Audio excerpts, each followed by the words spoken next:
สบายดีทุกคนมาอัปเดตบ้านสวนเด้อทุกคนเด้อแล้วเลยเด้อบ้านสวนของแม่พุทธ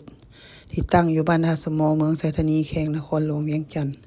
อันนี้ก็คือทางเข้าเนาะทุกคนเนาะมาอัปเดตเนาะทุกคนเนาะอันนี้ก็คือตอนที่หนึ่งมาถ่ายวิดีโอให้ทุกคนได้เห็นว่าบ้านสวนแม่พุทธตะกี้ถ่ายลงเป็นแบบใดแล้วล่ะบ่ตอนนี้แล้วล่ะเด้อทุกคนเด้อคติก็คือ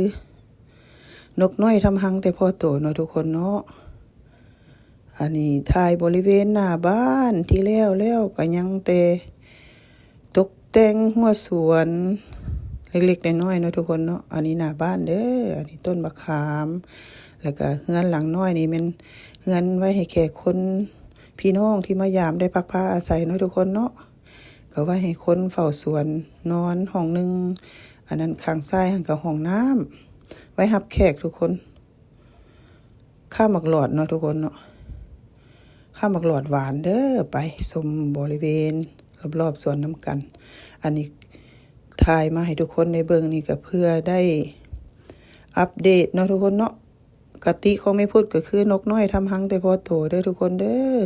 ผู้เพิ่นมีเพิ่นรวยคนเฮาก็บ่อึดบ่อยากเนาะอันนี้เฮามีซ้ำนี่เฮาก็เศรษฐกิจพอเพียงเนาะทุกคนเนาะเฮาถ่ายวิดีโอเฮาก็สร้างคลิปสร้างงานเนาะทุกคนเนาะบริเวณรอบๆนี่ต้นพร้าวกำลังสิได้รับผลแล้วผลิตแล้วทุกคนไปเบิ่งเรือนครัวนำกันอันนี้เรือนครัวสไตล์ต่างประเทศเนาะทุกคนเนาะ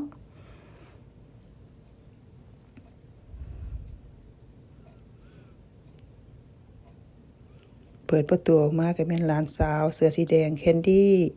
ก็คือหลานชายนิกกี้เนาะทุกคนเนาะบริเวณรอบๆเรือนครัวก็สิประมาณนี้แหละทุกคนมาอัปเดตให้ทุกคนได้เห็นได้ชมนำกันเนาะนางย้อนก็คือลูกชายกิโน่วงศ์พระจันทร์ผู้เพิ่นถ่ายคลิปให้แม่ขอบใจทุกคนที่เขารับชมเด้อ